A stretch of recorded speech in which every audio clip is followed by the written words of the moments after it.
Bismillahirrahmanirrahim. Assalamualaikum warahmatullahi wabarakatuh. Perkenalkan, nama saya Yani Septiani, SPD AUD, calon guru penggerak Angkatan 8. Saya bekerja di TK PGRI Kalangenan, Desa Sukaharja, Kecamatan Cibingbin, Kabupaten Bogor.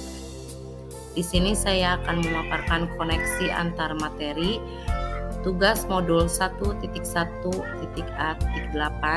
yaitu kesimpulan dan refleksi pemikiran Ki Hajar Dewantara.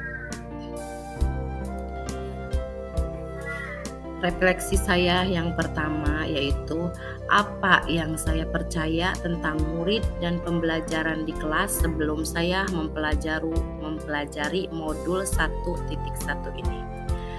Yang pertama yaitu kegiatan yang disampaikan selalu harus dilaksanakan dan dikerjakan oleh murid dengan cepat.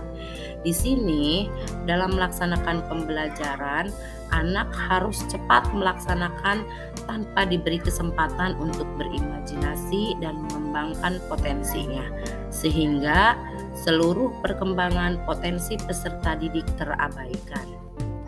Yang kedua, target kurikulum menjadi fokus guru dalam pembelajaran, lebih mementingkan pada pengetahuan dan mementingkan membaca, menulis, dan berhitung, seperti halnya harapan kebanyakan dari para orang tua murid yang ingin selalu mengajarkan anaknya untuk bisa calistung. Padahal pendidikan bukan hanya soal mentransfer ilmu saja, tetapi sejatinya ada aspek yang lain yang harus kita perhatikan dalam pembelajaran, yaitu aspek sosial dan aspek budi pekerti. Yang ketiga, berpusat pada guru. Di sini guru mendominasi pembelajaran, guru satu-satunya sebagai sumber belajar, sehingga pembelajaran yang terjadi yaitu terkesan monoton dan kaku karena hanya satu arah. Yang keempat yaitu kurang memahami karakteristik anak. Dalam melaksanakan pembelajaran, guru tidak memperhatikan potensi, bakat, dan minat anak yang ada. Guru hanya nyaman pada aspek dirinya saja, tanpa memperhatikan potensi, bakat, dan minat anak itu berbeda-beda dalam melaksanakan pembelajaran. Yang kelima, pembelajaran kurang mengeksplorasi lingkungan sekitar, fokus hanya di dalam kelas. Pembelajaran yang dilakukan hanya dilakukan di dalam kelas tanpa mengeksplorasi lingkungan sekitar sekolah. Sumber belajar anak hanya di dalam kelas dan seadanya yang ada di dalam kelas.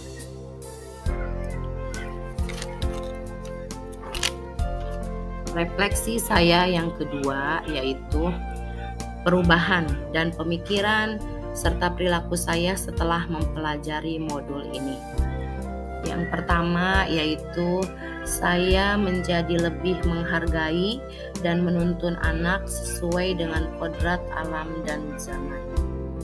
Kita sebagai pendidik tidak bisa menyamaratakan kemampuan anak dalam belajar, karena anak memiliki kelebihan dan kekurangannya masing-masing, sehingga peran saya sebagai pendidik adalah menuntun dan mengarahkan anak agar saling menghargai seluruh potensi yang ada di antara mereka dan memaksimalkan seluruh potensi yang dimilikinya. Yang kedua, proses yang menyeluruh meliputi aspek sosial dan budi pekerti, tidak hanya pengetahuan kognitif saja atau tidak hanya calistung saja. Pendidik tidak hanya mentransfer pengetahuan saja. Pendidik juga merupakan proses pendidikan merupakan proses yang menyeluruh, meliputi aspek sosial dan budi pekerti. Peran saya sebagai pendidik tidak hanya mengajar, tetapi juga menjadi teladan bagi anak didiknya. Yang ketiga yaitu proses pembelajaran menyesuaikan dengan karakteristik belajar anak. Kita sebagai pendidik harus mengetahui kekuatan setiap anak. Karakteristik anak itu berbeda-beda.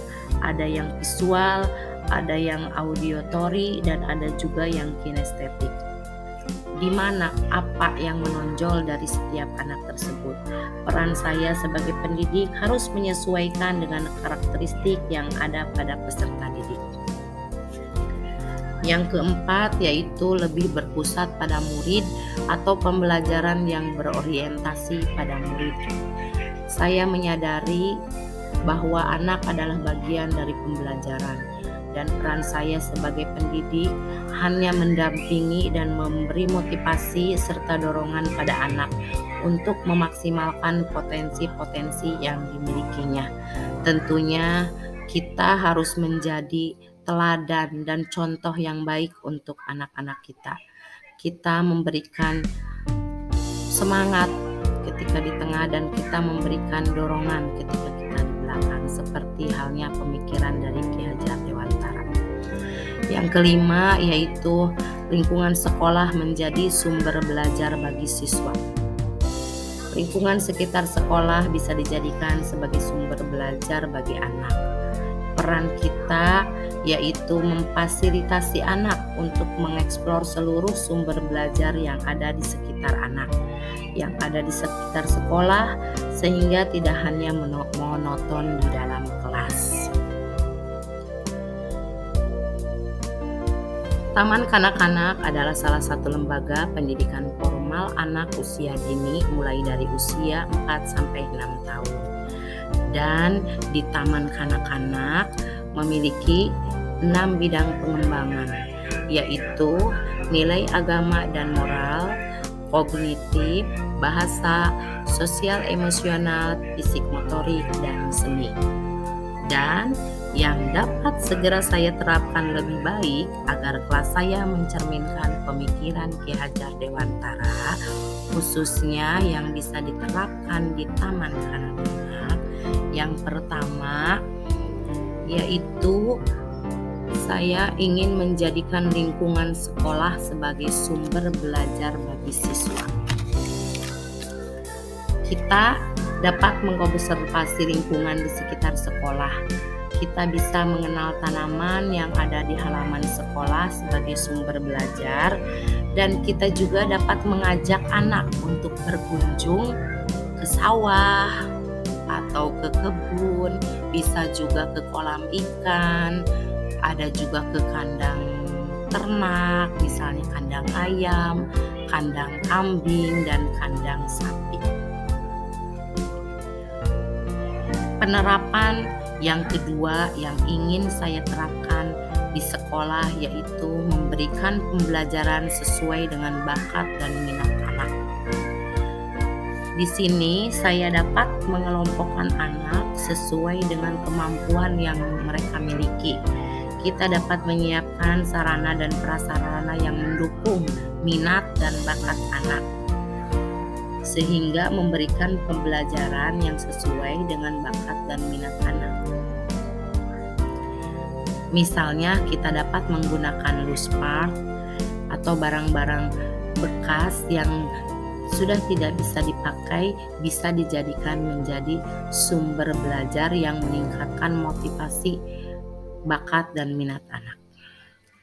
Penerapan yang ketiga yaitu saya ingin memberikan pembelajaran yang menyenangkan bagi anak dan berorientasi pada anak. Guru dapat melakukan pembelajaran dengan melakukan permainan-permainan tradisional yang menyenangkan, permainan-permainan yang di luar kelas, yang dilaksanakan di luar kelas. Misalnya kita dapat melaksanakan hahayaman, atau misalnya ebrakan, sempringan, dan banyak lagi permainan-permainan tradisional lainnya. Kita juga dapat melakukan ice breaking sebelum melaksanakan pembelajaran. Kita dapat menstimulasi motorik kasar anak di lapangan. Lalu untuk menyenangkan pembelajaran yang menyenangkan, kita juga dapat berkunjung ke tempat-tempat wisata yang terdekat dengan sekolah dengan naik odong-odong atau berjalan kaki, jalan-jalan menyusuri sawah. Lalu kita juga dapat melaksanakan proyek atau praktek langsung membuat sate buah, jus buah, roti bakar, singkong coklat keju, dan lain-lain. Sehingga anak bermain sambil belajar dan belajar seraya bermain. Dan potensi anak seluruhnya dapat dikembangkan. Anak-anak mencapai keselamatan dan kebahagiaannya. Selanjutnya yang keempat yang ingin saya terapkan yaitu mendampingi dan memotivasi proses belajar anak dengan semangat dan tulus ikhlas. Memberikan rasa aman dan nyaman pada anak ketika berada di sekolah adalah hal yang sangat penting. Bantu anak kita ketika mereka merasa kesulitan dengan kegiatan-kegiatan yang ada di sekolah dan berikan semangat serta motivasi pada anak dalam melaksanakan proses belajarnya. Yang kelima, penerapan yang ingin saya berikan yaitu pembiasaan dan menanamkan perilaku baik di sekolah. Hal yang paling mendasar dan utama yaitu kita menanamkan anak untuk melakukan pembiasaan-pembiasaan baik sehingga anak menjadi terbiasa melakukan hal-hal kebaikan.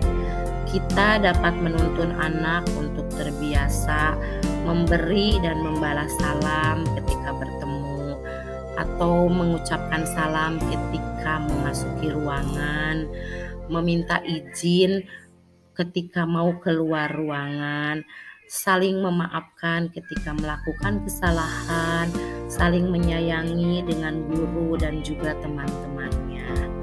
Kita juga dapat mengarahkan anak untuk selalu menjaga kebersihan diri dan kebersihan lingkungannya. Misalnya membuang sampah pada tempatnya, terbiasa mencuci tangan sebelum dan sesudah makan, terbiasa menyikat gigi, dan lain-lain.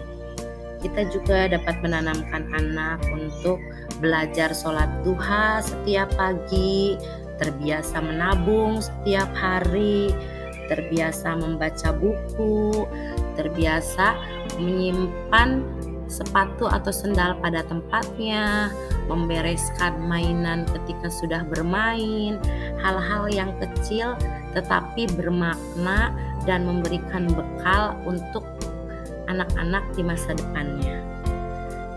Jadi, pembiasaan-pembiasaan baik yang terus dilakukan akan membentuk suatu perilaku baik sehingga anak memiliki bekal untuk melakukan hal-hal kebaikan.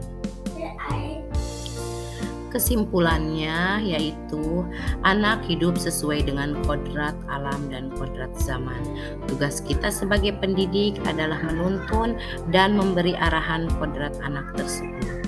Yang kedua, pendidikan sejatinya adalah berhamba pada anak. Dan yang ketiga, pendidikan merupakan proses pembelajaran yang menyeluruh meliputi aspek pengetahuan, aspek sosial, dan aspek budi pekerti. Yang keempat, ing ngarso sung tulodo, ing madia mangunkarso, dan tuturi handayani, itulah proses menuntun yang sebenarnya. Terima kasih. Sekian pemaparan dari saya. Kurang lebihnya mohon maaf. Salam calon guru penggerak angkatan 8, Yani Septiani dari Kabupaten Kuningan. Tergerak, bergerak, menggerakkan. Wabillahi taufiq wal hidayah. Wassalamualaikum warahmatullahi wabarakatuh.